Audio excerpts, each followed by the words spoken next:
preparados pelos adolescentes para estudar? Bem, você já teve um sonho que você não queria mais acordar? Ou tipo, que você acordou e queria voltar a dormir para saber o final, para continuar naquele sonho bom? Um sonho de que ou você está num lugar muito bonito, ou com pessoas muito queridas por você, ou fazendo uma coisa que você mais gosta, ou tipo, você tá voando, sei lá. Um sonho muito legal? Bem, agora eu vou fazer outra pergunta. Você já sonhou com Deus? Ou com anjos? Ou com coisas especiais?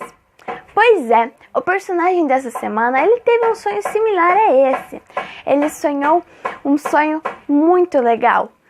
E, como vocês sabem, o personagem dessa semana é Jacó. E sobre isso, o livro Os Escolhidos nos diz: o Senhor, em sua misericórdia, revelou o futuro ao fugitivo arrependido. O pecado de Adão e Eva separou a terra do céu, de maneira que os seres humanos não poderiam ter comunhão com o seu Criador. Mesmo assim, o mundo não foi deixado sem esperança. A escada representa Jesus, o meio indicado para a comunicação. Cristo nos une em nossa fraqueza e desamparo, a fonte de infinito poder. O sonho de Jacó foi muito legal. Sim, porque no sonho dele, ele viu o céu e ele viu ele na terra. Mas o mais interessante de tudo é que ele viu uma escada que ligava o céu, Deus, à terra, que tinha Jacó ali.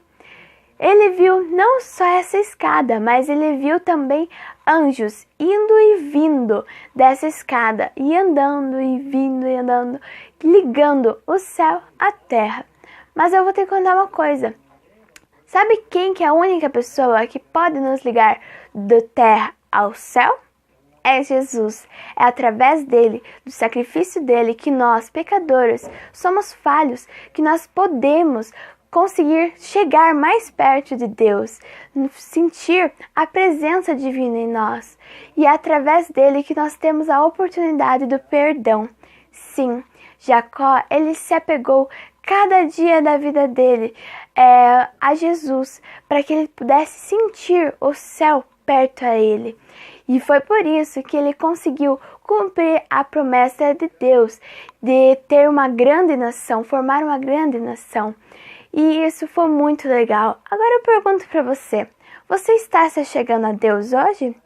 A Jesus que nos liga até o céu? Pois é, que nós possamos entender esse sacrifício que Jesus fez por nós, que nós possamos nos ligar hoje e sempre, mas ao céu. Vamos orar? Querido Deus, muito obrigado, Senhor, porque através do seu Filho nós podemos ter a oportunidade tanto do perdão quanto de sentir a sua presença em nós. É o que agradecemos em nome de Jesus. Amém. Tchau, gente. Até amanhã.